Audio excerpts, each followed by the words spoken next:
Alléluia, alléluia, alléluia, alléluia. Shalom, peuple de Dieu, shalom les frères et sœurs, shalom les élus, shalom à tous ceux qui sont présents et aussi à ceux-là qui vont nous suivre en différé. Nous bénissons l'Éternel, celui qui est au-dessus de toutes les choses, et nous reconnaissons qu'au-dessus de lui, il n'y a que sa couronne de gloire. Voilà pourquoi nous avons toute la gloire à celui qui est au-dessus de tout, le Seigneur, le Créateur de toutes choses, de l'univers, de ce qu'on ne voit et de ce qu'on ne voit pas. Shalom, bien-aimés frères et sœurs, nous vous souhaitons la bienvenue dans cette école de la grâce de Dieu. Comme vous le savez, chaque dimanche, nous sommes présents.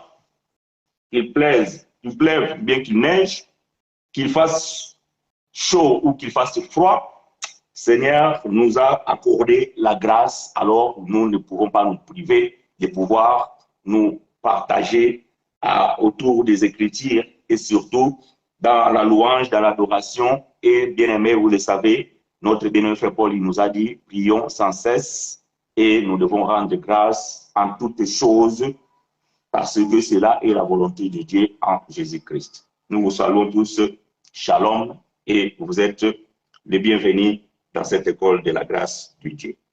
Bien aimés frères et sœurs, aujourd'hui nous allons parler sur un thème qui est affiché sur vos écrans et que nous allons essayer d'aborder.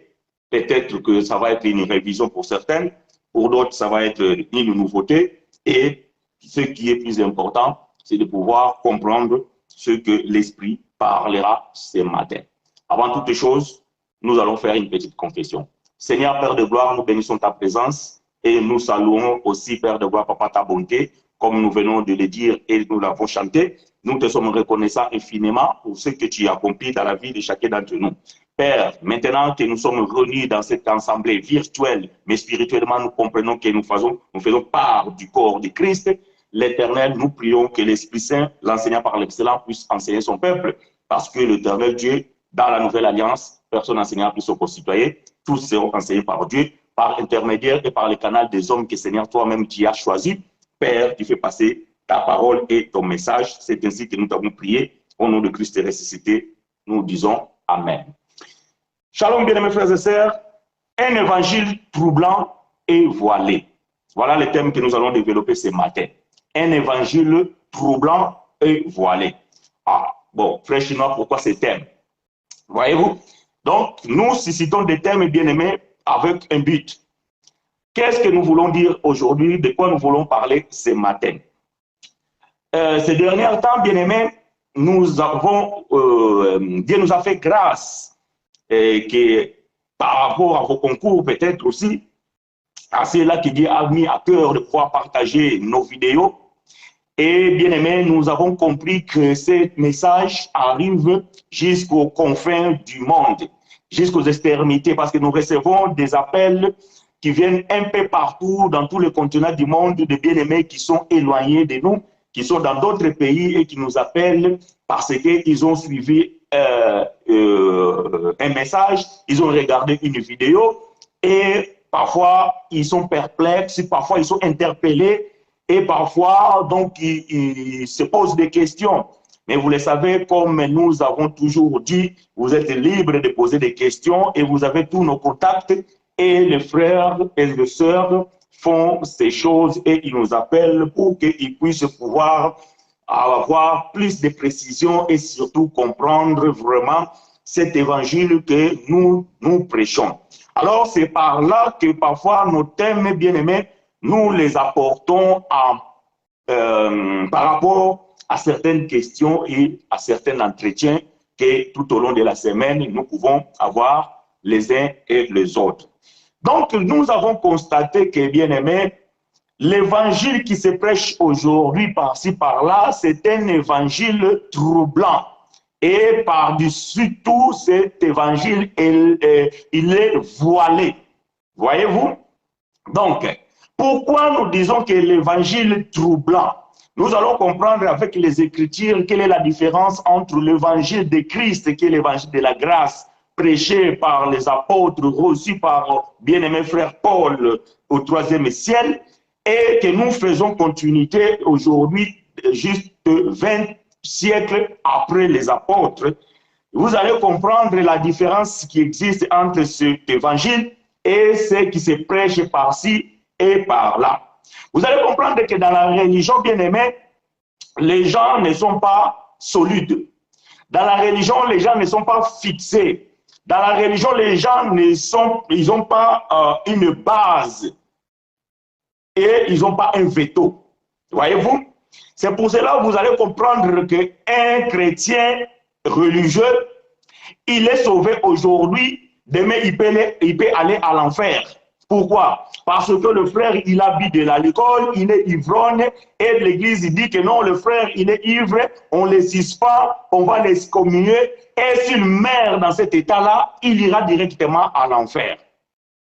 Bien-aimé, faites attention de ce que je dis ici, je n'encourage personne d'aller boire et de pouvoir se bourrer la gueule.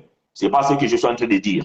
Je suis en train de donner les exemples de ce qui s'est passé. Parce que la Bible dit comme ça dans Jean chapitre 3, verset 11, Seigneur Jésus va dire à Nicodème, nous disons ce que nous connaissons et nous témoignons ce que nous avons vu, mais vous n'acceptez pas notre témoignage. Voyez-vous, je parle des choses que j'ai vécues, je parle des choses que j'ai vues et je parle des choses que je sais. Donc, vous allez comprendre que cet homme qui a été suspendu dans l'assemblée, il est considéré comme un enfant du diable. Et s'il meurt, donc, son destin est directement lié à l'enfer. Et si cette personne fait ce qu'on appelle, je ne sais pas en français comment on dit, dans ma langue maternelle, on parle kimfutuki. Ça veut dire que la personne doit faire une séance de rattrapage. Voilà, le bon mot en français. Donc, il doit faire une séance de rattrapage pour qu'il puisse reprendre encore sa vie ou bien sa communion avec l'assemblée. Et c'est alors que cet homme ou bien cette femme va encore récupérer son salut qu'il avait perdu lorsqu'il était tombé dans l'ivrognerie. Donc, ça veut dire que on te dit qu'aujourd'hui tu es sauvé parce que tu as été baptisé dans l'eau, tu es devenu enfant de Dieu, ce qui est déjà une bêtise. Et puisque demain, bien aimé, tu as commis une erreur ou bien tu as commis une faute, on t'excommunie dans l'assemblée et on te dit que tu es en danger. Si tu meurs là aujourd'hui, tu iras à l'enfer. Donc tu dois faire vite de pouvoir rattraper ton cas afin que tu puisses retourner dans la communion. Et les gens sont troublés. Donc les gens ne comprennent plus quel est vraiment le sens de ces choses. Aujourd'hui, bien aimés, vous êtes là, on vous dit que si vous voulez devenir riche, vous devez d'abord offrir à Dieu et après Dieu va vous récompenser. Et le jour où vous allez avoir l'argent, bien vous allez être dans l'abondance, on va vous dire que bien aimé, c'est la grâce de Dieu. Donc les gens sont troublés, on ne sait plus. Est-ce que c'est la grâce de Dieu ou c'est parce que j'avais donné ma dîme? Est-ce que c'est la grâce de Dieu ou c'est parce que j'ai gêné? Est-ce que c'est la grâce de Dieu ou peut-être c'est parce que je me suis retiré pendant un mois dans la prière? On vous dit, bien aimé, si vous faites le jeûne et prière, Dieu va vous récompenser, Dieu va vous bénir, vous aurez du travail, vous aurez du mariage. Et vous allez voir cette personne qui va faire le jeûne et prière, une fois qu'il va descendre, s'il y a quelque chose de bien qui se passe dans sa vie, il va lier cela à ce jeûne qu'il a fait. Et jusqu'à arriver au point de bafouer la croix de Christ, là où il avait tout accompli. Donc ces gens-là n'ont pas de position fixe, ils n'ont pas de base solide. Ils sont tantôt dans la grâce, tantôt dans la loi. On ne connaît même pas quelle est leur position. Quand ça les arrange, dans la Bible, ils vont aller dans la loi. Quand ça les arrange pas, ils vont dire que ça c'est la loi de Moïse. Quand ça les arrange, ils viennent dans la grâce. Quand ça les arrange pas, non, bien-aimés, vous devez respecter toute la Bible. Nous disons, bien-aimés, ça c'est l'évangile troublant. Vous n'avez pas de base solide. Vous n'avez pas un veto où le peuple de Dieu doit suivre. Frère Paul il va dire que si c'est par la grâce, ce n'est pas par les œuvres. Et si c'est par les œuvres, ce n'est pas par la grâce. Donc, bien aimé, c'est l'un ou l'autre. Il n'y a pas deux en même temps. Si cela est le cas, donc vous êtes troublé et vous êtes dans le trouble. Bien aimé, je vais ouvrir la Bible avec vous. Je vais lire quelques morceaux de l'écriture dans le livre de Galates chapitre 3. Galates chapitre 3, Donnez-moi le temps, je vais chercher une version. Je ne sais pas si je vais trouver cette version que j'aime bien.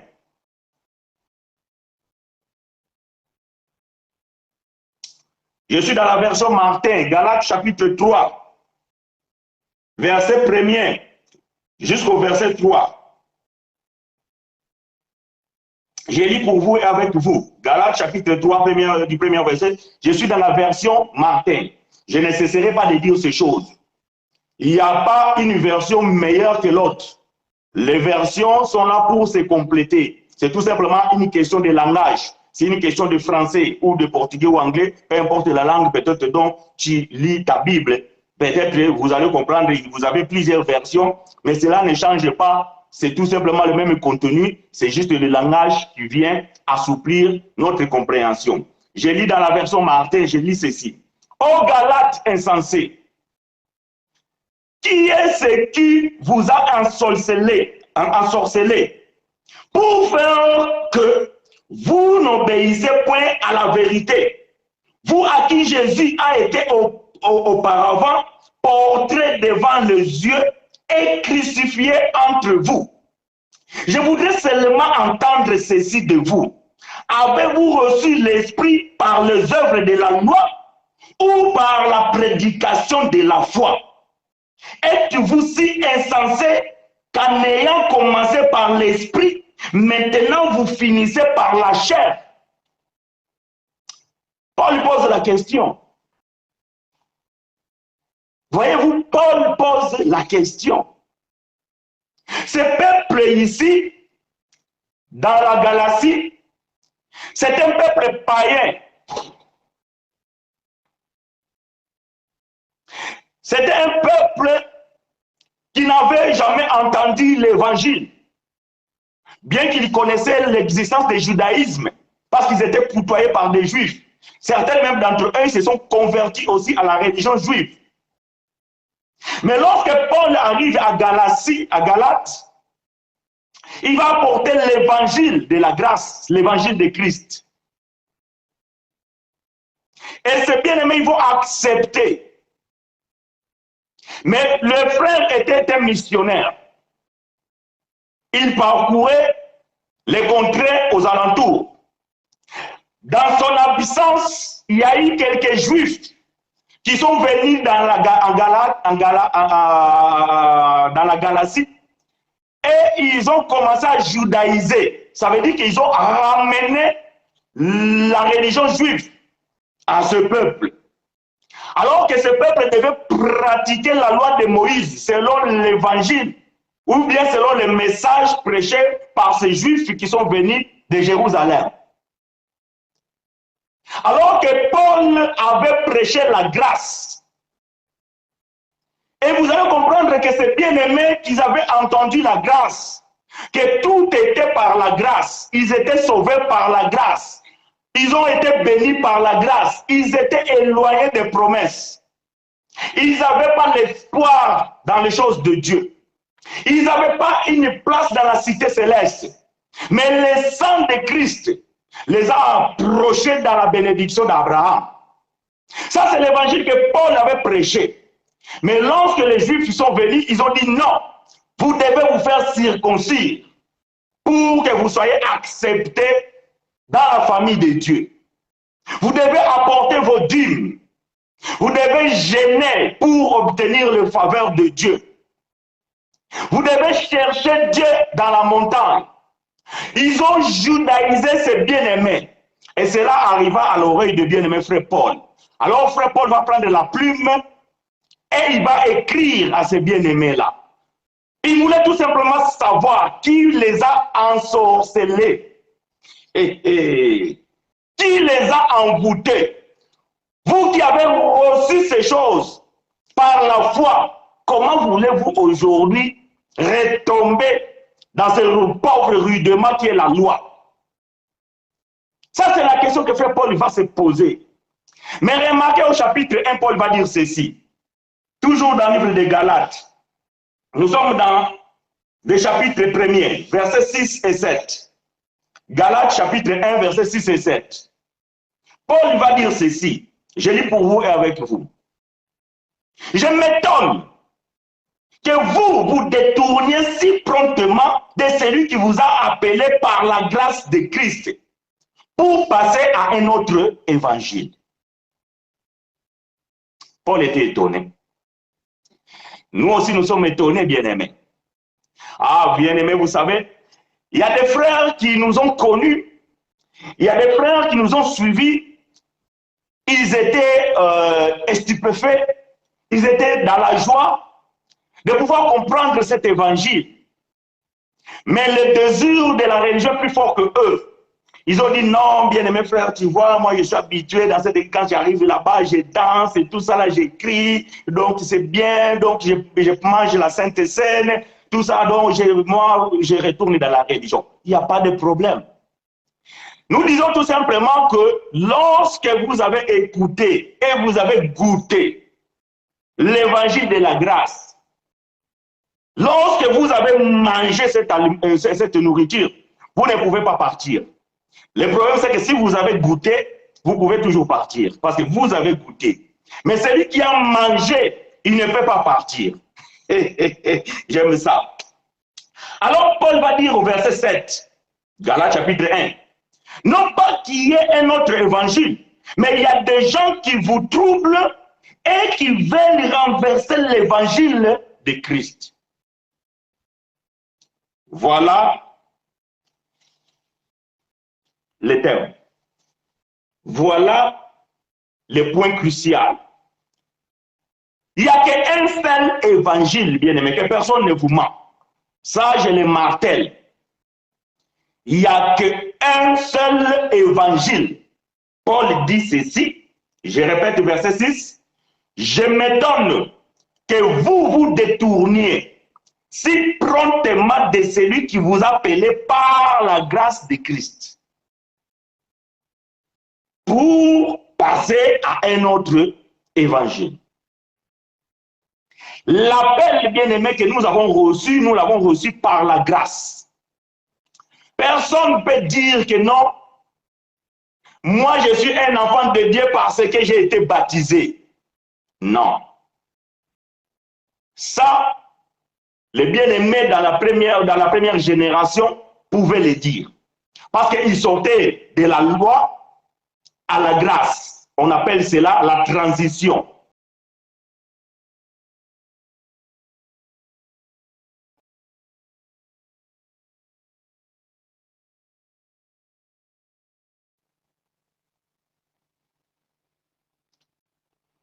À ce temps-là, Dieu n'avait pas des enfants, Dieu avait que des serviteurs.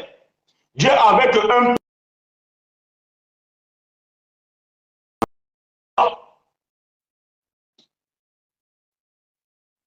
Ces bien-aimés-là, ils ont connu la loi.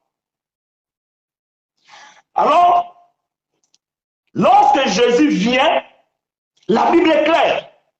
Dieu a tant aimé le monde qu'il a donné son Fils unique. Donc Dieu avait qu'un seul enfant. Il avait qu'un fils. Donc le monde entier ne connaissait pas la paternité de Dieu. Et ce bien-aimé-là, après la mort de Christ, si vous lisez Jean chapitre 12 à partir du verset 20, vous allez comprendre que Christ va faire une promesse qu'après sa mort, il ne serait plus fils unique parce que par sa résurrection, Dieu va susciter beaucoup d'enfants à son Père. Alors, ces bien-aimés qui ont connu la loi, et ils devaient accepter Christ et en devenir les enfants de Dieu. Parce que avant cela, Dieu avait qu'un seul fils unique. Mais tous ceux qui sont nés après la croix, si tu y es élu dès l'éternité, tu es né déjà enfant de Dieu. Bien aimé, je vais vraiment expliquer ces choses avec beaucoup de calme. Parce que c'est ici là où les gens ne nous comprennent pas. Je répète, je dis ceci, on ne devient pas enfant de Dieu dans la grâce. Dans la nouvelle alliance, on ne devient pas enfant de Dieu. Puisque la Bible dit ceci, Dieu nous a connus avant la fondation du monde. Comment Dieu nous a connus avant la fondation du monde? Dieu nous a connus avant la fondation du monde étant des esprits. Parce que la Bible dit dans le livre de Hébreux, Dieu est le Père des esprits. Donc, ces esprits qui étaient élus de l'éternité, ils étaient des enfants de Dieu. Maintenant, quand on rentre dans le temps, ça veut dire qu'en venant sur la terre, l'esprit doit revêtir un corps. Voilà pourquoi nous disons nous sommes des esprits revêtus d'un corps. Mais ce corps qui est toi, qui est moi, il a connu une vie terrestre. Et ce corps peut-être a été amené dans la religion. Ce corps peut-être a été athée, qui ne voulait même pas entendre les choses de Dieu. Mais ça, c'est l'ignorance. Mais le jour où tu entends la parole de l'évangile, l'évangile de ton salut, la véritable parole, ces jours-là, tu ne deviens pas enfant de Dieu, mais ces jours-là, tu discernes. Ça veut dire que tu prends connaissance que tu es un enfant de Dieu qui était dans la boue ou bien dans l'ignorance. Je vais donner un autre exemple. Un enfant qui vient de naître aujourd'hui, nous les parents, nous savons si c'est un garçon ou bien une fille. Mais l'enfant lui-même n'a pas de connaissance s'il est un garçon ou bien une fille. Le jour où il va grandir et il aura la connaissance, le sens d'un genre, là, il va apprendre le genre masculin et le genre féminin. C'est alors que l'enfant, il saura que c'est un garçon. Ce n'est pas le jour qu'il devient garçon. C'est alors qu'il saura que c'est une fille. Ce n'est pas le jour qu'il devient une fille. Il est déjà né une fille. Mais par rapport à son âge, par rapport à sa connaissance, il ignore quel est son genre. Malheureusement, aujourd'hui, le monde d'aujourd'hui veut mettre nos enfants dans le trouble. On veut dire à nos enfants que non, ils peuvent choisir leur genre. Ça, c'est une abomination, bien-aimés. Nous devons veiller sur ça. Faisons attention avec nos enfants. Nous devons veiller sur ça, que nos enfants doivent comprendre que ces choses-là, ce sont des choses abominables. Dieu t'a créé garçon, Dieu t'a créé fille, et tu resteras comme ça, point barre. Tu n'as pas à choisir que non, moi je me sens, toi tu te sens quoi? Je reviens là où je suis en train d'expliquer ces choses. Donc j'ai dit que nous sommes déjà nés enfants de Dieu, mais ignorant notre comment dirais-je, notre appartenance à Dieu. Jusqu'à ce qu'on ait reçu l'évangile, et là nous avons compris que non, je suis un élu de Dieu. Maintenant, je dois mettre en pratique ce dont Dieu m'a élu avant la fondation du monde. Voyez-vous? Alors, ce peuple dans la Galatie, ils avaient reçu l'évangile par la grâce. Mais il y a eu des prédicateurs, tels que nous voyons aujourd'hui, qu'ils ont commencé à judaïser. Donc, c'est-à-dire qu'ils ont amené la religion.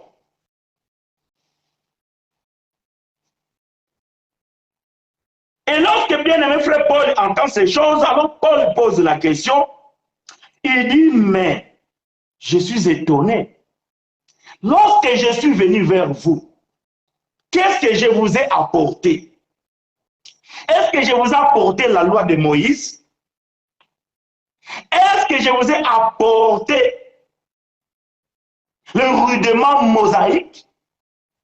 Je vous ai prêché l'évangile de la grâce. C'est par la grâce que vous êtes sauvés. C'est par la grâce que vous êtes devenus enfants de Dieu. Parce qu'ils avaient connu le temps de la loi. Mais pourquoi aujourd'hui, vous voulez tomber? Vous voulez retourner? Vous voulez rentrer dans la religion? Alors Paul dit que non, ces gens-là, ils vous troublent. Évidemment, ce peuple était troublé entre ce que Paul avait prêché et ce que Pierre, Jacques et Jean venaient prêcher. Alors, ils ne savaient plus où donner la tête. Est-ce que devons-nous croire à ce que Paul a dit ou devons-nous croire à ce que Jacques, Pierre et Jean disent? Mais Paul dit non, faites attention. cet évangile-là, ce n'est même pas un évangile. Mais ces gens-là, ils veulent vous troubler et ils veulent renverser l'évangile de Christ. Bien aimé, nous prêchons l'évangile de Christ. Là où à la croix, il avait dit que tout est accompli, sans oublier qui que ce soit et quoi que ce soit. Bien aimé, la bénédiction ne dépend pas de tes œuvres. Frère, sœur, je répète, ta bénédiction, que personne te ment, ta bénédiction ne dépend pas de tes œuvres. Cela ne dépend pas de ce que toi tu as fait ou ce que tu n'as pas fait. Tu es une femme bénie, tu es un homme béni, ignorant peut-être. Gloire à Dieu que vous n'êtes pas des ignorants parce que vous savez ces choses. Notre bénédiction, bien aimé, cela se trouve à celui qui habite en nous. Christ qui est en toi, c'est lui le garant et le dépôt de la bénédiction. Éphésiens chapitre 1, verset 3 est clair. Béni soit Dieu le Père de notre Seigneur Jésus-Christ, qui nous a bénis. Ah, j'aime ces choses. C'est pas qui nous bénira, qui nous a bénis de toutes sortes de bénédictions dans les lieux célestes en Jésus-Christ. Voyez-vous, le dépôt de la bénédiction, c'est en Jésus-Christ. Maintenant, c'est Jésus-Christ qui est le dépôt de la bénédiction. Il habite dans ton cœur. Bien aimé. Vous êtes troublés. Oh non, ici, là, si vous venez, vous aurez du mariage. Quand vous allez là-bas, on va vous dire qu'il faut donner la dîme pour que Dieu vous bénisse. Ah, quand vous allez là-bas, il faut donner l'offrande prophétique pour que Dieu vous guérisse. Frère, vous êtes troublés. Vous ne savez plus où donner la tête.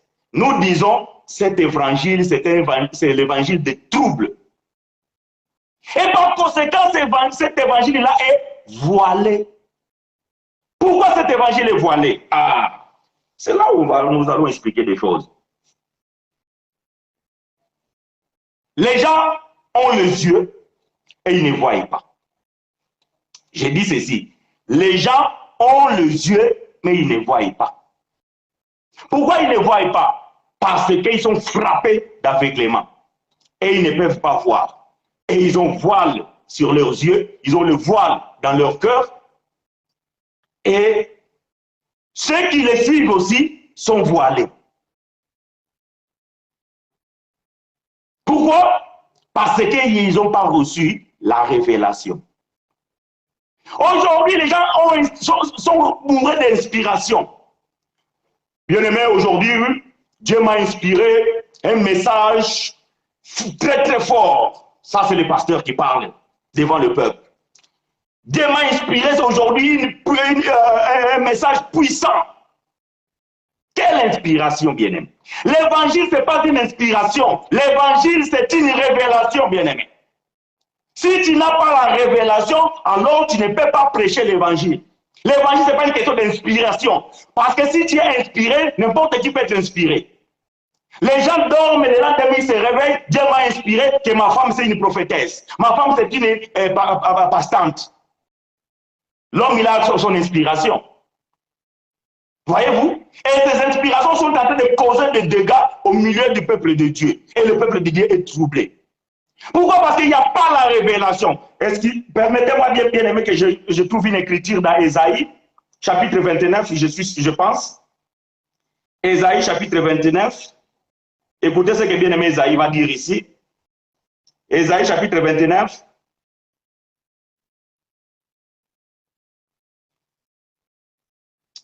Je cherche le verset.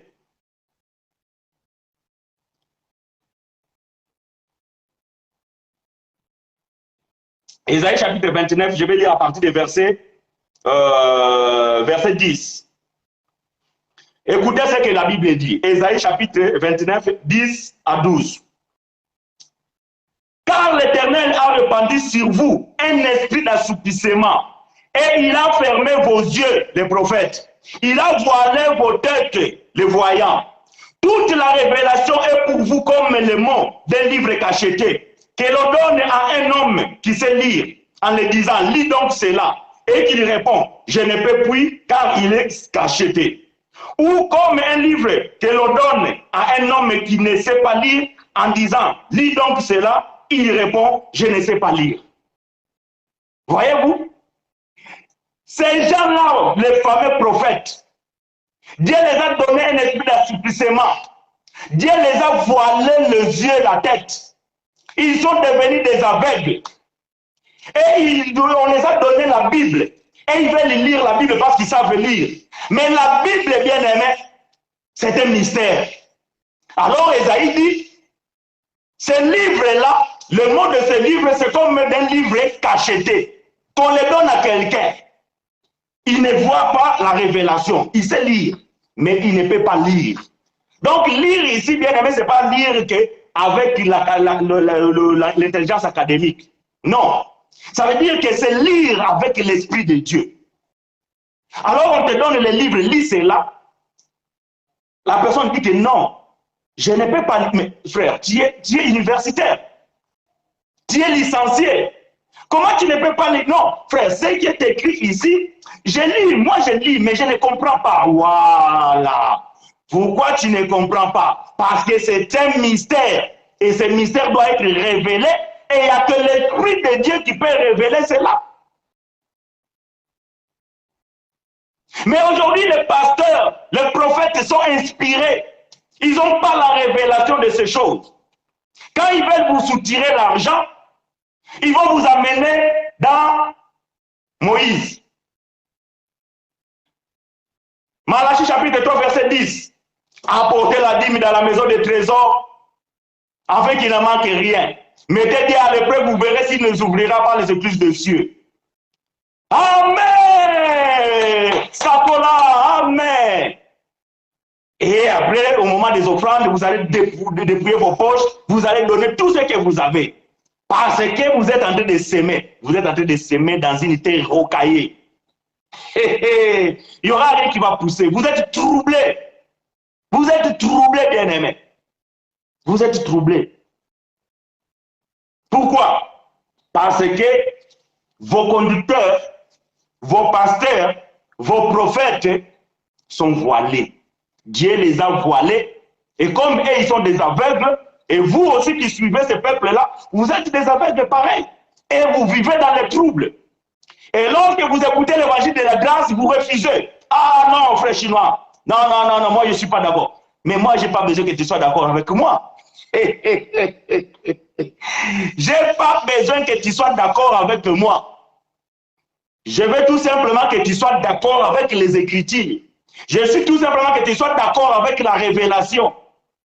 C'est très simple. Vous êtes tellement troublé. Vous acceptez dans la facilité les inspirations de vos pasteurs. Vous acceptez avec toute la facilité les inspirations de vos prophètes. Parce qu'aujourd'hui, tout le monde veut savoir qu'est-ce qui sa vie deviendra dans 10 ans. Et quand un homme se met devant en te disant, dans 5 ans ma soeur, dans 5 ans mon frère, Dieu est en train de me montrer, tu auras un grand mariage, tu auras une grande maison, tu iras en Europe, alléluia, dans 5 ans. On ne vous dit jamais que tout de suite, dans 5 ans. Et toi, tu vis avec cet espoir-là dans 5 ans. Seulement dans 5 ans-là, on va te retrouver malheureux, misérable. Quand tu poseras la question, pasteur, tu m'avais promis que dans 5 ans, oh ma soeur, tu as mal marché. Oh mon frère, tu t'es conduit mal. Il faut respecter, il faut rester dans la prière. Il faut rester dans l'église, il faut être comme Habakkuk. N'abandonne pas ton poste. Combien de fois tu n'es pas venu à l'église dans l'année? Dans l'année, tu as manqué 5 fois le culte. Comment veux-tu que Dieu te bénisse? Voilà des bêtises qu'on vous raconte. Voyez-vous, ça c'est des bêtises qu'on vous raconte. Et vous êtes là, oh oui, oui, pasteur, tu as raison. L'autre fois, mon ami m'a mené dans la plage. L'autre fois, mon ami m'a mené dans des discothèques. L'autre fois, c'est pour ça que je n'étais pas dans l'église. Vraiment, maintenant, je vais reprendre. Et pasteur va te recommencer encore. Dans 3 ans, bien-aimé, tu verras cette fois-ci, respecte le voix de Dieu. Et cela devient routine. Et ton âge est en train d'avancer. Non, bien-aimé. Non. Non, bien-aimé.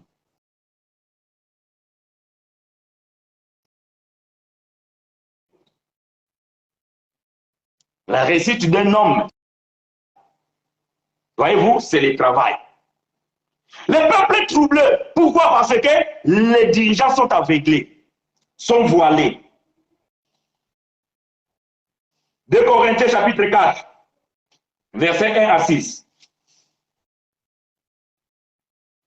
Si vous avez des questions, bien-aimés, vous pouvez poser votre question et nous allons y répondre. 2 Corinthiens chapitre 4, versets 1 à 6. Je lis pour vous et avec vous. C'est pourquoi, ayant ce ministère, selon la miséricorde qui nous a été faite, nous ne perdons pas courage. Nous rejetons les choses honteuses qui se font en secret. Nous n'avons point une conduite astucieuse et nous n'altérons point la parole de Dieu. Mais en publiant la vérité, nous vous recommandons à toute conscience d'homme devant Dieu. C'est ministère que moi j'ai, frère chinois. Le ministère que bien-aimé frère Paul avait. Le ministère que mes bien-aimés qui prêchent cet évangile ont. Bien-aimés, nous ne pouvons pas altérer la parole de Dieu. La révélation, bien-aimé, ne peut pas être altérée. Nous ne pouvons pas la changer. Et nous publions publiquement la vérité. Et nous recommandons toute conscience d'homme vers Dieu, devant Dieu. Voyez-vous? Verset 3. Si notre évangile est encore voilé, il est voilé pour ceux qui périssent. Ah! Nous prêchons un évangile dévoilé. Nous sommes pris dans les cachettes. Nous avons une base et nous avons un veto. L'évangile de la grâce. Ce n'est que la grâce, rien d'autre. Nous ne pouvons pas mélanger. Oh bien-aimé, mais si quand je gêne, je vois la main de Dieu. C'est ton ignorance. Toi, tu penses vraiment que toi, tu peux influencer Dieu? Puis Psaume 139, verset 16 dit quoi? Avant même que tu viennes au monde, avant même que tes pas puissent marcher, Dieu les avait comptés. Et toute ta vie, c'est écrit dans les livres dans les livres de ta vie. Et vous croyez que vous pouvez influencer Dieu en quoi?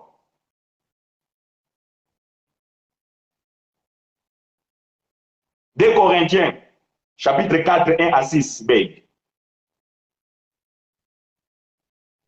4, 1 to 6. 2 Corinthiens, chapitre 4, verset 1 à 6. Voyez-vous? Paul dit que l'évangile que nous avons, il n'est plus voilé. Cet évangile doit vous éclairer. Si l'évangile ne vous éclaire pas, ça veut dire que cet évangile c'est encore voilé. Mais nous, ce que nous prêchons, bien-aimés, c'est dévoilé. C'est clair. C'est clair. Si ce n'est pas clair, c'est voilé. Mais nous, ce que nous disons, c'est clair, bien-aimés.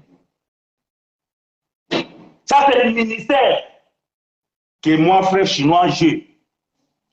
Ça, c'est le ministère que beaucoup de mes frères, nous avons. Et nous ne faisons plus des choses dans cachette. Nous ne convoquons pas des sœurs dans un bureau comme ça pour des entretiens particuliers. Non. Nous prêchons, bien-aimés, l'évangile de Christ. Verset 4. Pour les incrédules, dont le Dieu de ce siècle a aveuglé l'intelligence, afin qu'ils ne vissent pas briller la splendeur de l'évangile de la gloire de Christ, qui est l'image de Dieu. Frère Paul, dans le premier siècle, dans la première génération, il avait déjà dit que le Dieu de ce siècle-là avait aveuglé ces gens-là, afin qu'ils ne puissent pas comprendre l'évangile. Nous aussi, dans notre siècle, 21e siècle, que nous vivons aujourd'hui, les gens aussi sont aveuglés par le Dieu de ce monde, par le Dieu de ce siècle. Et ils ont la difficulté de pouvoir comprendre cet évangile. Ils ont des difficultés, bien-aimés, sont devenus des incrédules. J'ai eu un entretien avec bien-aimé cette semaine. Il m'a dit, frère, waouh, j'étais suivi une fois, j'ai aimé. Mais l'autre fois, je vois un terme comme ça, les baptêmes par l'immersion, c'est une pratique du judaïsme. J'ai refusé de te suivre. J'ai dit non, ce frère-là, donc je pense qu'il a dit de n'importe quoi. Il a refusé. Il m'a dit, frère, j'ai dormi. 2 jours après, j'étais pas bien. J'étais inquiet. L'esprit est en train de me dire, non, ouvre cette vidéo. Suis ce bien-aimé-là. J'ai fait un effort, mes frères, je peux t'assurer. J'étais suivi avec un cœur saignant. J'étais suivi avec un cœur douloureux. Mais à la fin du message, waouh, j'étais soulagé. J'ai dit, mais waouh, pourquoi? Pourquoi? Voyez-vous, quand tu es de Dieu, même quand tu refuses, tu vas aller à la volonté de Dieu. Le frère, il a refusé de suivre les messages, mais l'esprit l'a tourmenté jusqu'à ce que l'esprit a dit, tu vas ouvrir cette vidéo et tu vas suivre. Et il était tellement satisfait. Il a dit non, ces choses-là, pourquoi j'ai refusé de l'écouter? Et gloire à Dieu, l'esprit m'a convaincu. Il y a des incrédules, bien-aimés, qui ne veulent pas croire à ce que nous disons. Pour certains, ce n'est pas encore le moment. Pour d'autres, bien-aimés, ils ne croiront pas jusqu'à la fin. Même en étant des élus de Dieu. Il y a aussi ces enfants de Dieu là qui sont des élus, mais pour l'esclavage. Ils vont tout simplement être là comme des esclaves, des pasteurs, des esclaves des prophètes, des bishops, des archibishops, des archipapes. Étant enfants de Dieu, mais ils vont rester dans l'ignorance. Et ils sont troublés.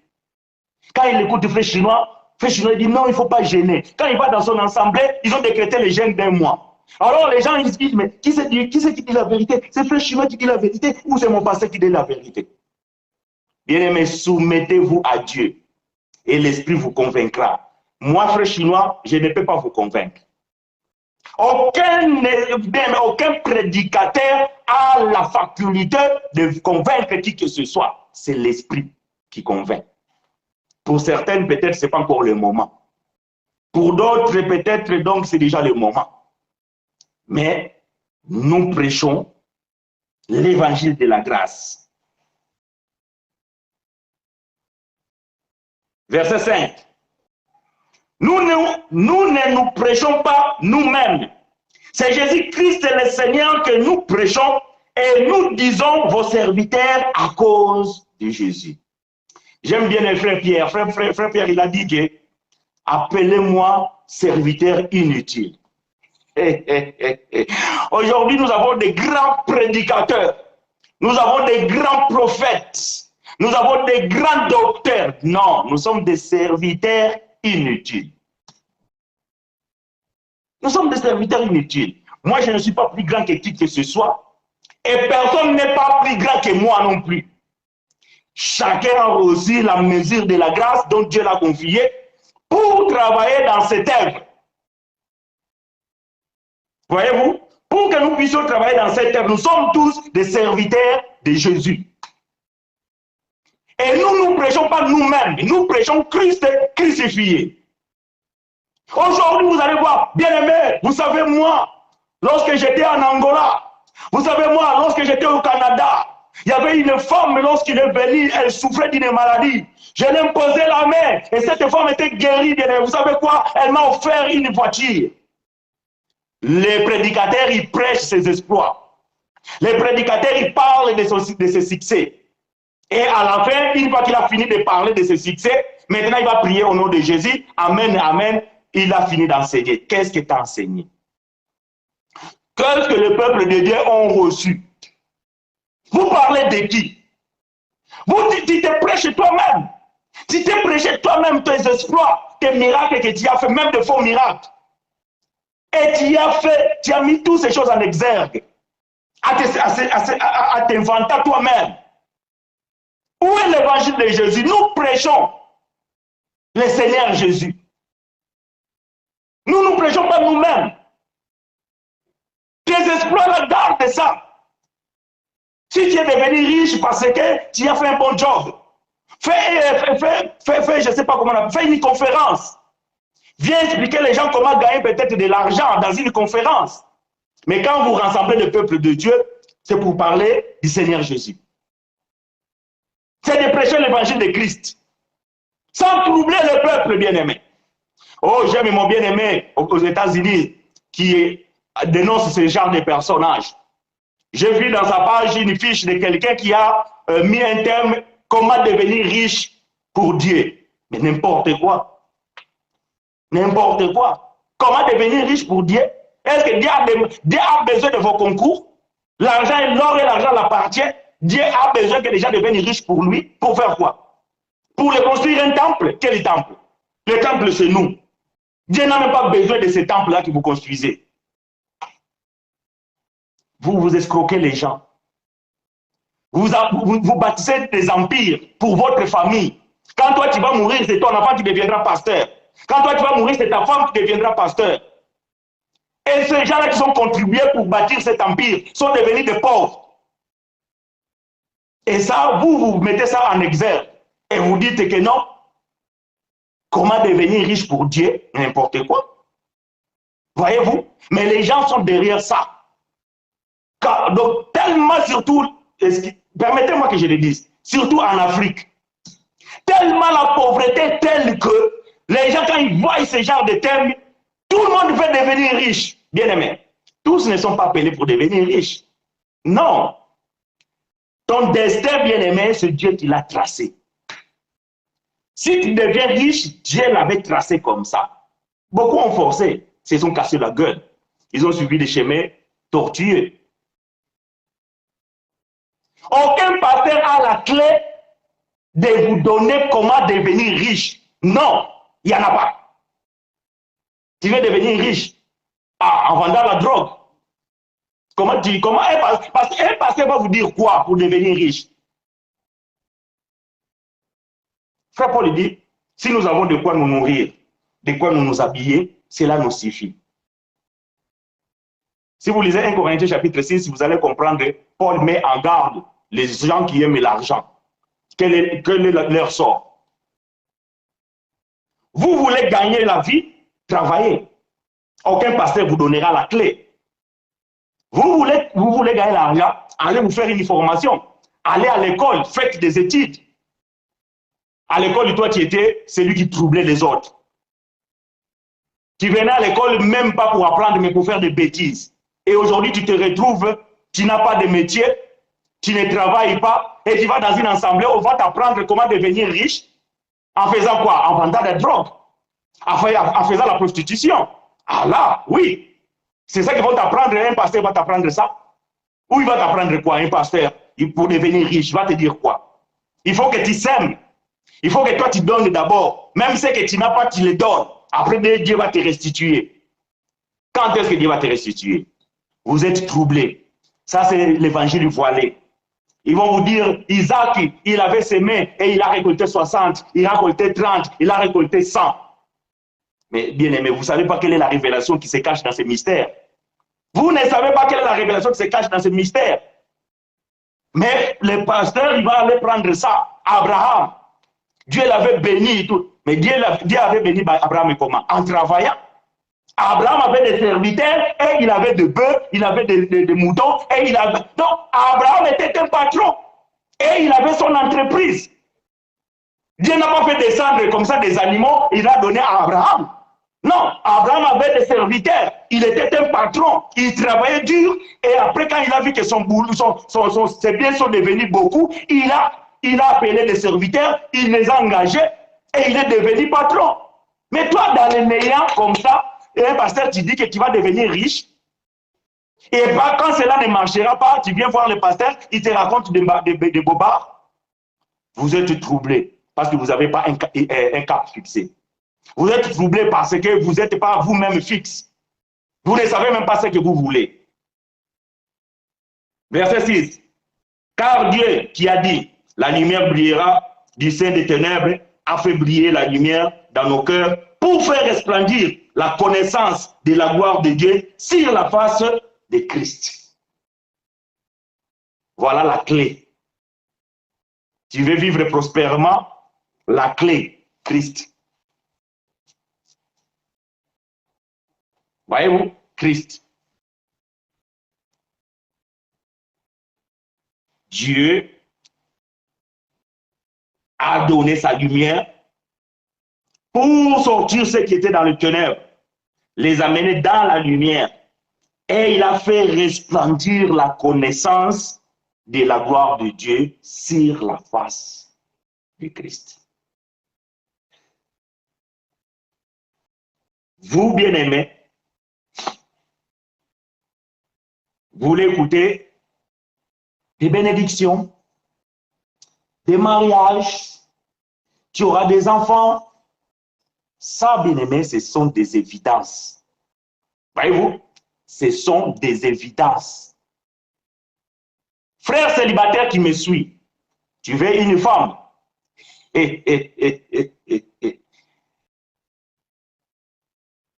Dans ton quartier, dans ton travail, peut-être tu connais une sœur qui est sérieuse, craignant Dieu. Va la voir. Comme vous dites dans votre jargon, va la draguer. Va la draguer. Si vous voulez écouter le prophète révélé, vous savez, moi j'ai l'habitude de dire, si aujourd'hui tu te maries par la prophétie, demain tu vas te divorcer par la révélation. Frère chinois, Dieu est en train de me montrer que la sœur Mireille, c'est ta femme, c'est la femme de ta vie. Ah, pasteur, frère chinois, il a entendu, la sœur Mireille aussi l'a entendu. Après le culte, tu vais voir la sœur Mireille. Sœur Mireille, tu as entendu ce que le prophète a dit? Donc, toi, tu es ma femme et tout ça là. La sœur aussi, comme elle désespère, elle a aussi entendu la prophétie et nous allons nous mettre ensemble. Sans que cela, peut-être, soit la volonté de Dieu. 3 ans après, un autre prophète vient dans l'église. Là, maintenant, il va donner une révélation. Dieu est en train de me révéler que le frère chinois, c'est un sorcier. Ah! La sœur Mireille, elle entend ça. Waouh! Aujourd'hui, c'est fini. Lui avec moi, c'est fini. La révélation est sortie dans l'église. C'est un sorcier. Voyez-vous? Tu avais accepté le mariage par la prophétie. Maintenant, le divorce, c'est par la révélation. Frère, vous êtes troublés. Vous êtes troublés. Le mariage, c'est une évidence. Il n'est pas bon que l'homme soit seul. Frère, sœur, quand l'homme t'aborde, ne regarde pas encore s'il est beau, il n'est pas beau, s'il travaille, il n'est pas, s'il est riche ou pas riche. Non. Prie Dieu. Que Dieu convainc ton cœur que ça, c'est l'homme de ta vie. Et dis oui. Ne regarde pas le matériel. Ne regarde pas l'aspect physique. Ne regarde pas d'abord s'il est dans la famille riche ou pas. Parce que tu ne connais pas la vie de cet homme. Demande à Dieu que Dieu convainc ton cœur et dis oui. Si Dieu ne te convainc pas, tu dis non. Point barre. Les mariages, c'est une évidence. Ah frère, nous, depuis qu'on s'est mariés, on n'a pas des enfants et tout ça là. Maintenant, on nous a dit nous devons gêner. On a gêné, ça n'a pas marché. On nous a dit maintenant, il faut amener les frères bien-aimés. Les enfants, c'est une bénédiction qui vient de Dieu. Ça, c'est une évidence. Vous n'avez rien à faire. Vous n'avez rien à faire. Il faut tout simplement rendre grâce à Dieu, en espérant sa volonté que cela s'accomplisse. Vous êtes troublés pour rien, bien-aimés. Vous écoutez n'importe quoi et n'importe qui. Et là, vous ne savez même pas quoi faire. Et vous ne savez plus qui suivre. Parce que vous voulez vivre des miracles à les médias. Vous voulez écouter une parole de prophétie pour votre vie. Et voilà, les gens, ils profitent, ils vous donnent des prophéties, des vrais, des faux, je ne sais pas si. Mais vous vivez par ces espoirs. Beaucoup des enfants de Dieu aujourd'hui vivent dans faux espoirs. Ils ont des espérances dans des choses qui n'arriveront point. Pourquoi? Parce que vous êtes troublés et vous êtes voilés. Bien-aimés, nous prêchons l'évangile de Christ, l'évangile de la grâce. Sans mélange. Nous ne mélangeons pas. C'est la grâce, point barre. Oh, mais frère Chima, qu'est-ce que je peux faire et tout ça là? Qu'est-ce que tu peux faire? La volonté de Dieu. Faites de bonnes œuvres. Marchez selon l'esprit. Obéissez ce que Dieu a prescrit pour vous. Vivez en paix. Vivez en bonté. Vivez dans la patience. Aimez les autres. C'est tout.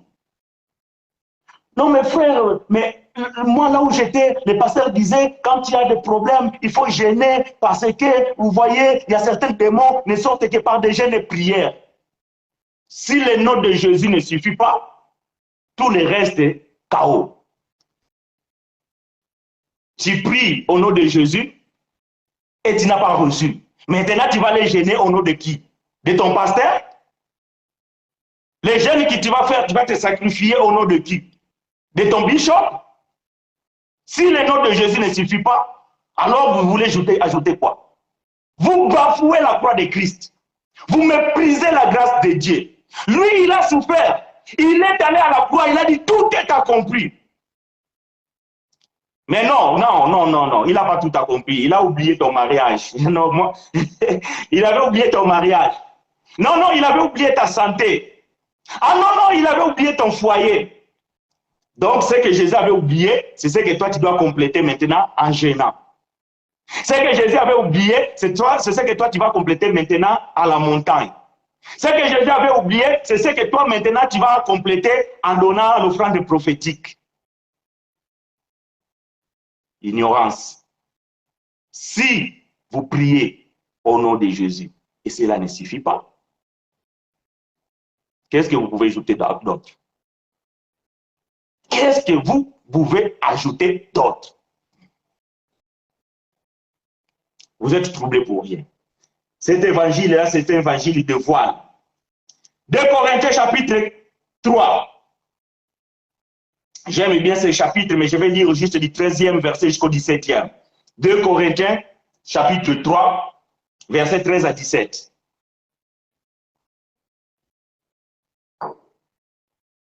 N'hésitez pas à poser vos questions, bien-aimés frères et sœurs.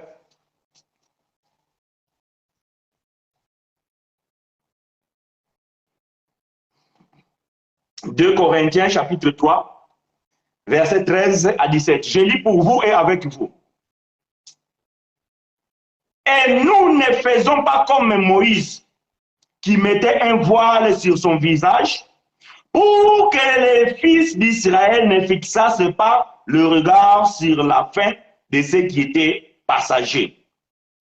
Mais ils sont devenus durs d'entendement, car jusqu'à ce jour, les mêmes voiles demeurent quand ils font la lecture de l'Ancien Testament et ils ne se lèvent pas parce que c'est en Christ qu'il disparaît. Le voile de Moïse. Les gens vont lire l'Ancienne Alliance, ils vont lire ce que les prophètes ont dit, ils vont lire ce que Moïse a écrit, ils vont lire ce que les psalmistes ont chanté, et ils attendent que ces choses-là arrivent dans leur vie. Mais ils n'ont pas compris que ça, c'est le voile de Moïse. Ce que Moïse avait dit, ce que les prophètes ont écrit, c'est l'ombre. C'est l'image, ce n'est pas la réalité. Ça, c'est mystère qui doit être révélé. Les gens ne comprennent pas ces choses. Quand ils lisent Moïse, ils ont un voile. Quand ils lisent l'Ancien Testament, il y a le voile qui est tombé sur leurs yeux. Ils ne voient pas. Ils ne voient pas. Pour eux, non, c'est écrit dans la Bible, frère. C'est écrit dans la... Oui, mais c'est écrit dans la Bible. Mais ce qui est écrit dans la Bible, c'est quoi? Ça, c'est un mystère qui doit être dévoilé. Il faut qu'on enlève le voile pour voir ce qui est derrière le voile. Quand vous lisez Moïse, quand vous lisez l'Ancien Testament, c'est voilé. Il faut qu'un prédicateur qui s'assoit dans les conseils de Dieu,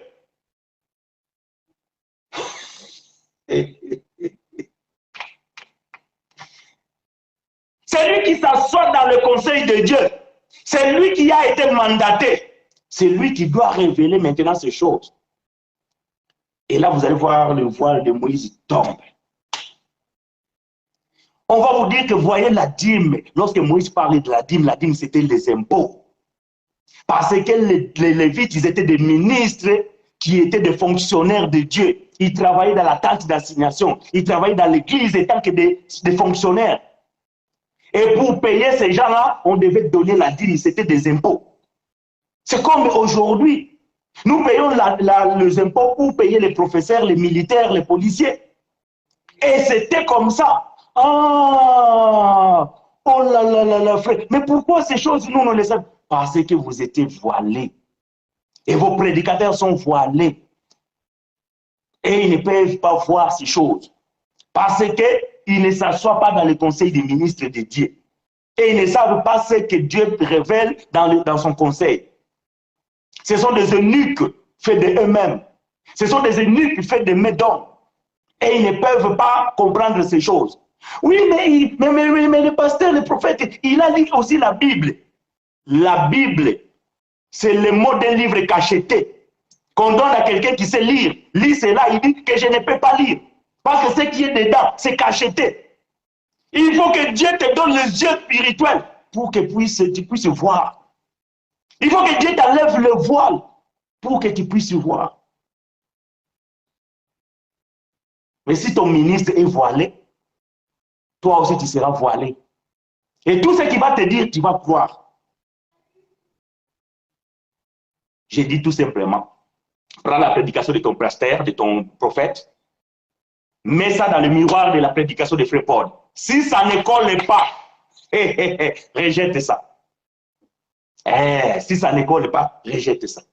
Ça veut dire que c'est pas bon. Verset 15. Jusqu'à ce jour, quand on lit Moïse, un voile est jeté sur leur cœur. Mais lorsque le cœur se convertisse au Seigneur, le voile est ôté. Ah! Donc, ces gens-là ne sont pas encore convertis. Oui, mais mon pasteur, ça fait 40 ans de ministère. 40 ans de ministère, mais il n'est pas encore converti. Il est encore un bébé spirituel. Ah, mon frère chinois, là, tu abuses. Oui, j'abuse. Je répète, 40 ans de ministère, ton pasteur, ton prophète, il n'est pas encore converti. Vous savez, il y a un homme dans la Bible. Il était un docteur. Pour être docteur de la loi en Israël, bien aimé, il a fallu des années d'études pour que tu deviennes un docteur de la lettre. Pour que tu deviennes un docteur, pour que tu deviennes un pharisien. Il fallait des années d'études. Et tu devais maîtriser toute la loi pour qu'on t'appelle docteur en Israël. Mais cet homme, il était un docteur en Israël. Un jour, il est allé voir Jésus dans la nuit. Il dit, maître, nous savons que tu es maître en Israël. Et personne ne peut faire ce que toi tu fais s'il ne vient pas d'en haut. Dans d'autres termes, Nicodème voulait dire tout simplement, moi aussi je suis maître. Toi aussi tu es maître, mais attends, je viens pour me mesurer avec toi. Mais Jésus ne l'a pas laissé le temps. Jésus savait ce qui était dans le cœur de cet homme. Jésus lui a dit que si tu ne nais pas de nouveau, problème. Problème. Le docteur, il a tremblé, il a dit, mais quoi, c'est quoi cette histoire? Moi, Nicodème, à mon âge, vous voulez dire que je dois rentrer dans le ventre de ma mère pour que je naisse de nouveau? Jésus l'a regardé et a dit, oh Nicodème, toi tu es un docteur de la loi et tu ne comprends pas ces choses. Vos pasteurs, vos prophètes sont comme ça. 40 ans de ministère, ils ne sont pas encore nés. Ils sont encore dans le ventre de la loi. Ils sont encore dans le ventre de Moïse. Ils ne connaissent pas la révélation. Ils n'ont pas la révélation. 40 ans de ministère, 30 ans de ministère. Il a bâti beaucoup des églises. Cela ne veut rien dire. S'il n'est pas encore converti, il a le voile de Moïse. Et vous aussi qui le suivez, vous êtes tous voilés.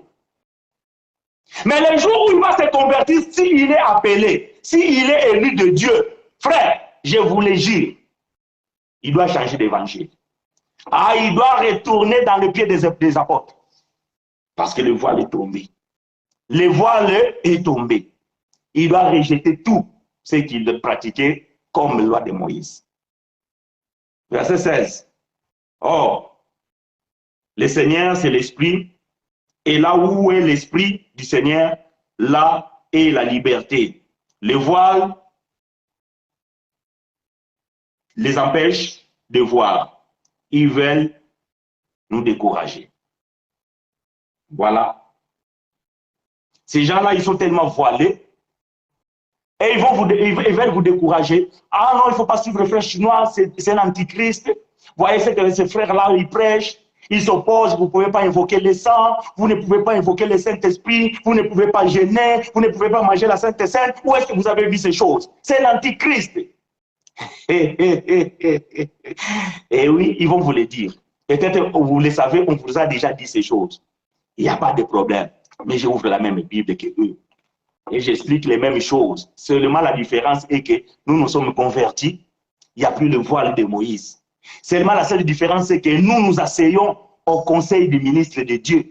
Et ils sont allés s'asseoir dans les écoles de théologie. Voyez-vous? Et ils ont passé le temps dans l'école de théologie. Ils ont passé le temps dans des écoles bibliques. Ils ont passé le temps sous les pieds des pères spirituels. Mais nous, nous passons le temps dans le conseil des ministres de Dieu. Et Dieu nous souffle par son esprit la révélation de ces choses. Frères et sœurs, écoutez, je vais prier la prière que frère Paul avait faite pour les frères en Éphèse. Moi aussi, je vais faire la même prière aujourd'hui en lisant la prière de frère Paul et en demandant la grâce de Dieu que cela arrive aussi dans vos vies. Alors, bien-aimés, vous et moi, nous allons lire Éphésiens, chapitre 1, versets 16 à 20. Préparez vos questions si vous en avez, parce qu'après la fin de cette lecture, je vais mettre point-virgule pour aujourd'hui, parce que l'enseignement continue. Éphésiens, chapitre 1, versets 16 à 20. Préparez vos questions, bien-aimés. Commencez déjà à écrire vos questions si vous en avez. Parce que après la fin de cette lecture, nous allons mettre point-virgule et nous séparer pour aujourd'hui, afin que vous puissiez vaguer aussi à vos préoccupations dominicales. Éphésiens chapitre 1, verset 16 à 20. Je lis pour vous et avec vous. Écoutez la prière de frère Paul au peuple éphésien. Et je prie Dieu aussi que cette prière vous atteigne aussi. Je prie Dieu que cette prière vous concerne aussi. Je prie Dieu que cette prière ait aussi des effets dans vos vies. Je lis pour vous et avec vous la prière de notre bien-aimé frère Paul. Éphésiens chapitre 1, verset 16 à 20. Je ne cesse de rendre grâce pour vous. J'aime ça. Permettez-moi, frère, que j'ouvre une parenthèse.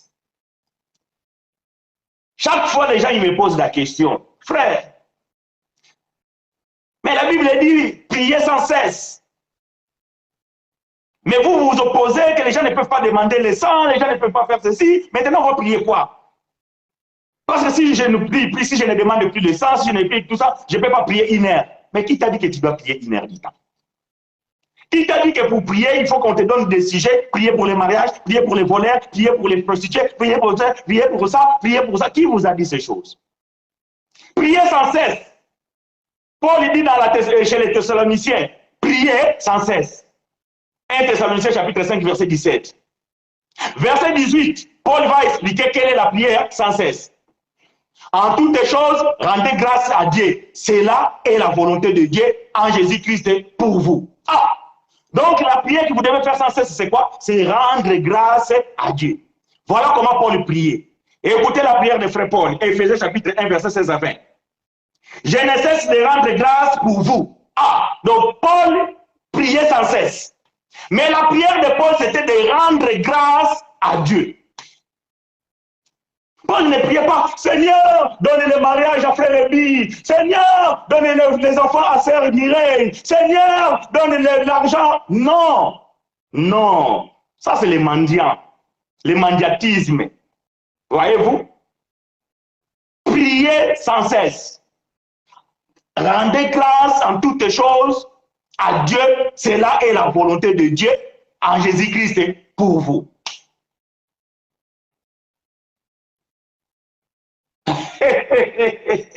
Et puis, polémique. Toi, tu cherches des problèmes. Frère, bon, quand je vais répondre, ma femme va dire, ah, mais ça, c'est les organisations des hommes et tout ça là. Voyez-vous? Voilà. Mais la sagesse humaine, elle est terrestre, humaine, par conséquent, diabolique. Oui, nous allons dire c'est l'organisation humaine, mais nous, dans la Bible, nous n'avons pas vu ces choses. Nous n'avons pas vu ces choses. Frère, quand tu pries, en fait, la prière, c'est quoi? Vous savez, les mamans, ils ont une habitude. Moi, je dis ce que je sais. Parfois, vous allez voir, ma femme va dire à mes enfants, mais va demander à ton papa. Va demander à ton papa. Dis à ton papa que tu as besoin de baskets. Et l'enfant, il va venir. Quand il vient, il va dire, papa, j'ai besoin de baskets. Bon, moi, j'avais entendu, je sais que c'est sa maman qui l'a dit de venir me dire que va demander basket à papa. C'est normal, ce sont des enfants. Mais ceux qui sont grandis, par exemple toi-même, si tu veux demander quelque chose à ton père, il n'y a plus personne qui t'envoie. Va demander à ton père. Non, tu vas parler avec ton père les besoins de ton cœur. Maintenant, quand quelqu'un vous dit que vous devez prier pour que Dieu te bénisse, maintenant tu dois prier, tu vas chasser les démons. Maintenant, on te donne les ordres de quoi tu sais que toi tu dois demander à ton père. Donc, quelqu'un te donne des ordres pour que toi tu demandes à ton père. Toi-même, tu ne sais pas qu'est-ce que tu dois parler avec Dieu. Maintenant, il faut que quelqu'un te dise comment, qu'est-ce que tu dois demander. Maintenant, c'est l'heure de demander le mariage. Tout le monde commence à demander le mariage. On vous a dit que tous devaient se marier. Est-ce qu'on vous a dit que tous doivent se marier? Maintenant, frère, nous allons maintenant demander que Dieu donne les papiers aux sans-papiers. Ici en Europe, c'est comme ça. Tout le monde commence à prier. Mais le lendemain, vous allez voir, oh, la sœur là, ils l'ont refoulé. Oh, le frère là, ils l'ont refoulé. Mais hier, dans l'église, on avait prié que Dieu donne les papiers. Est-ce qu'on comprend? Bon, je vais continuer parce que là, je suis en train d'expliquer la prière de bien-aimé frère Paul. Je ne cesse de rendre grâce pour vous, faisant mention de vous dans mes prières, afin que le Dieu de notre Seigneur Jésus-Christ, le Père de gloire, vous donne un esprit de sagesse, de révélation dans sa connaissance. Voilà ce qui vous manque. Et c'est que nous demandons à Dieu qu'il puisse vous donner. Pas les mariages, pas les enfants, pas même le travail. Parce que ça, vous devez aller chercher vous-même. Moi, je ne vais pas prier pour toi pour que Dieu te donne le travail. Dieu ne donne personne le travail. Toi-même, tu dois aller chercher du travail. Jamais quelqu'un s'est assis chez lui comme ça et l'agence du travail vient chez lui. Oh, on vient pour que tu signes ici, on te donne le travail. Non, tu dois aller chercher toi-même le travail. Moi, je ne vais pas prier pour toi pour que Dieu te donne le travail. Non. Ce que je prie, c'est ce que frère Paul avait fait. Nous prions que Dieu vous donne l'esprit de sagesse et de révélation dans sa connaissance. Le jour où vous allez recevoir la révélation, la sagesse et la connaissance, vous ne serez plus trompés. À qui veut-on enseigner ces choses? À qui veut-on enseigner, donner la sagesse? Est-ce qu'à des enfants? Voyez-vous? Ça, c'était la prière de Paul. Verset 18. Et qu'il illumine les yeux de votre cœur pour que vous sachiez quelle est l'espérance qui s'attache à son appel, quelle est la richesse de la gloire de son héritage qu'il réserve aux saints. Vous ignorez que vous êtes des héritiers. Nous prions que Dieu vous donne la sagesse, la connaissance, illumine le Dieu de vos cœurs pour que vous vous convertissez et que vous compreniez que vous êtes des enfants de Dieu et vous ne pouvez rien manquer. Seulement, ne sois pas goï-goï. Lève-toi, va chercher du travail. Ne sois pas mendiant. Chaque matin, quand tu vois, donne-moi, donne-moi. Non. Frère, sœur, mais c'est quoi ton problème? Quel est votre problème? Il vous manque la sagesse. Il vous manque la révélation. Il vous manque la connaissance. Oh Seigneur, je te prie, l'Éternel Dieu, accorde la grâce à ton peuple. Accorde la sagesse à ton peuple. Ouvre les yeux de cœur de ton peuple. Illumine le cœur de ce peuple, qu'il puisse comprendre les merveilles, le profondeur, la largeur de ta gloire. Que l'Éternel exauce ma prière sur ta vie.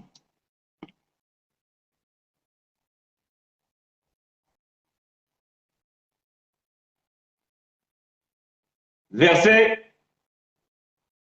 18, que je viens de lire, je le répète, et qu'il illumine les yeux de votre cœur, pour que vous sachiez quelle est l'espérance qui s'attache à son appel, quelle est la richesse de la gloire de son héritage qu'il réserve aux saints. Il avait réservé des choses. Ils sont là, bien-aimés, ils sont là. Ils sont là. Il vous manque que la sagesse. Vous êtes en train de perdre votre argent pour vous donner la dîme. Vous aimez dans la vie des pasteurs, ils sont devenus des riches, vous êtes devenus des pauvres. Vous êtes ici en Europe, quelqu'un t'appelle en Afrique, il te donne une prophétie. Après, il te dit que frère, il faut donner l'offrande prophétique. Et tu vas voir vite dans l'Union, Western Union, qui envoie l'argent. Si tu veux aider quelqu'un, aide-le. Mais n'attends pas qu'il te donne une prophétie pour que tu le fasses.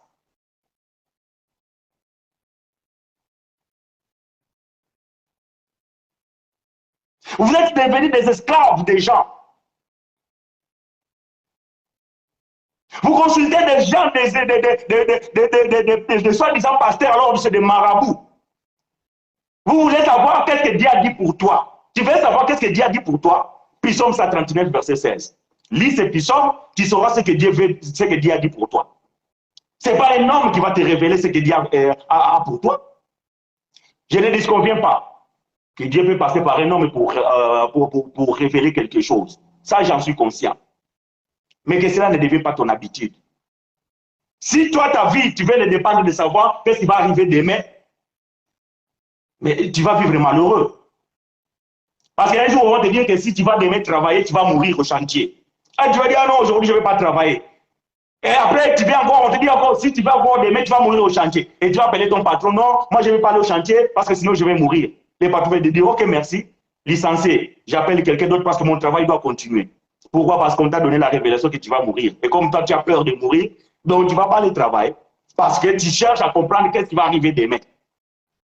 Bien-aimé, si Dieu doit t'ouvrir les yeux pour savoir ce qui va arriver demain, je pense que tu ne vas pas résister, tu vas mourir de suite. Si Dieu t'ouvre les yeux pour qu'il te montre dans combien de combats il te défend, tu ne vas pas résister, même pas une seconde, tu vas mourir. Parce que tu vas voir l'aurore, la méchanceté de ce monde. Et là, tu vas comprendre comment Dieu opère pour que toi, tu sois en vie. C'est pour ça que nous nous inclinons dans sa grâce. Quand je me lève le matin, je dis, Dieu merci. C'est ta grâce. Ce n'est pas mon effort, je ne fais rien. Non, la grâce de Dieu. Pendant que je parle là, bien aimé, je reconnais la grâce de Dieu. Combien se sont levés ce matin, ils n'arrivent pas à parler. Je reconnais la grâce de Dieu.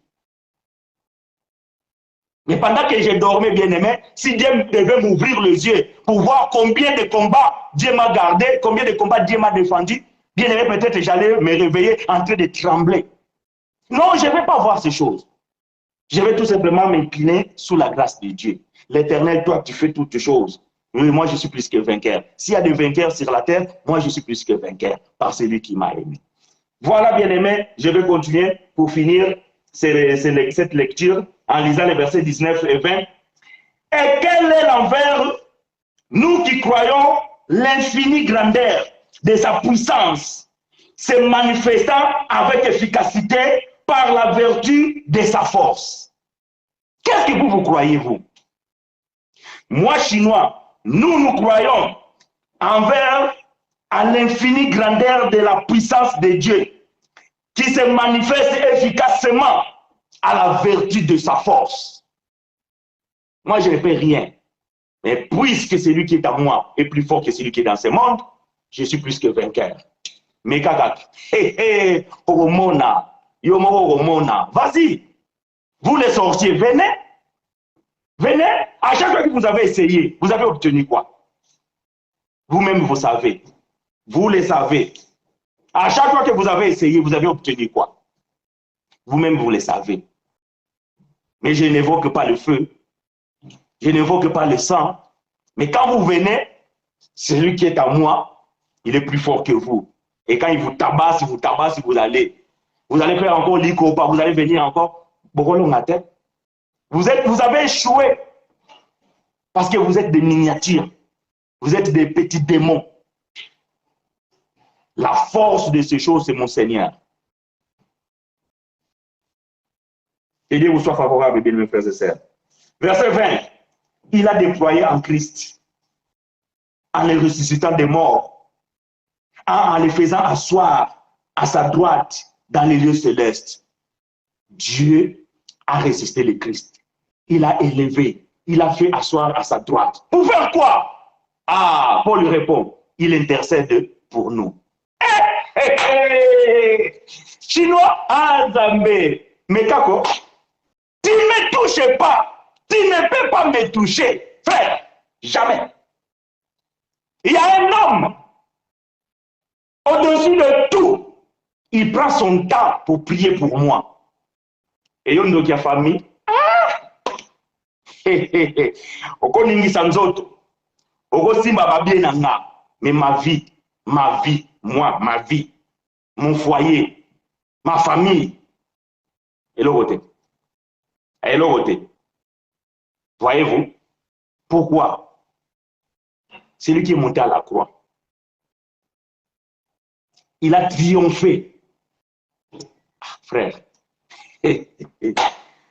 L'évangile de la grâce de Dieu, tout est grâce. Moi, Chinois, je n'ai rien fait. Tout est grâce de Dieu. Vous perdez votre temps si vous voulez me combattre. Vous perdez votre temps si vous voulez combattre les élus de Dieu. Même si peut-être vous pensez que, oh, il a perdu ceci, il a perdu cela. Ça, ce sont des biens matériels. Ce sont des choses éphémères que tu peux perdre aujourd'hui et tu les reçois demain. Vous savez, moi, j'ai fait l'expérience ici en Europe. On est allé en vacances, on nous a cambriolé, on nous a volé tout. Mais aujourd'hui, on a plus que ce qu'on nous a volé. Voyez-vous, c'est des choses matérielles, c'est des choses éphémères. Et nous sommes en vie par la grâce de Dieu. Ça, c'est ce qui est le plus important. Comprendre ton identité. À qui t'appartiens? Tu appartiens à qui? Si tu t'appartiens à qui? C'est ça. L'évangile que nous prêchons, bien-aimés, il n'est pas dans les ghettos. Cet évangile, il n'est pas voilé. Nous prêchons la splendeur. Nous prêchons comment dirais-je, la lumière. L'évangile de la grâce. Nous vous encourageons, bien-aimés, à pratiquer des bonnes œuvres. Pratiquer des bonnes œuvres. Faites attention. Dieu nous châtie. Il nous a créés en fait que nous pratiquions de bonnes œuvres. Voilà pourquoi il nous a créés en Christ. Nous sommes une créature en Christ. En fait que nous pratiquons de bonnes œuvres que Dieu lui-même il avait préparées d'avance. Voyez-vous? Non, je vais finir avec ça. Je vais vous expliquer ces choses après, comme quoi nous allons nous séparer pour aujourd'hui en mettant point virgule. Un enfant de Dieu. Éphésiens chapitre 2, verset 10. Après, nous allons lire Galates chapitre 5 et nous allons conclure ce matin en mettant point virgule. Je vais tout simplement vous dire, bien-aimés, le but de la création des enfants de Dieu en Christ. Éphésiens chapitre 2, verset 10, la Bible dit ceci. Car nous sommes son ouvrage ayant été créé en Jésus-Christ pour les bonnes œuvres. Voyez-vous, pour les bonnes œuvres, frères, sœurs, pratique des bonnes œuvres que Dieu a préparées d'avance afin que nous les pratiquions. Un frère m'a posé la question, frère, mais quelles sont les bonnes œuvres alors? Moi, je pensais se donner la dîme. Moi, je pensais que c'était faire le baptême. Moi, je pensais que c'était aller balayer l'église. C'est ça les œuvres pour Dieu. Non. Dieu nous a créés pour faire les bonnes œuvres. Quelles sont les bonnes œuvres? Nous allons voir les bonnes œuvres. Galates chapitre 5. Galates chapitre 5.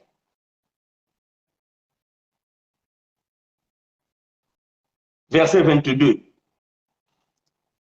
Mais les fruits de l'esprit, c'est l'amour, la joie, la paix, la patience, la bonté, la bénignité, la fidélité, la douceur, la tempérance.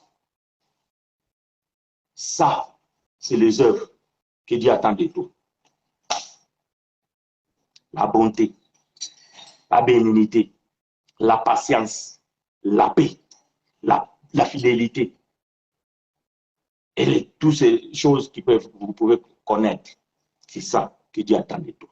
Tu veux vivre en paix avec les hommes, respecte ces choses.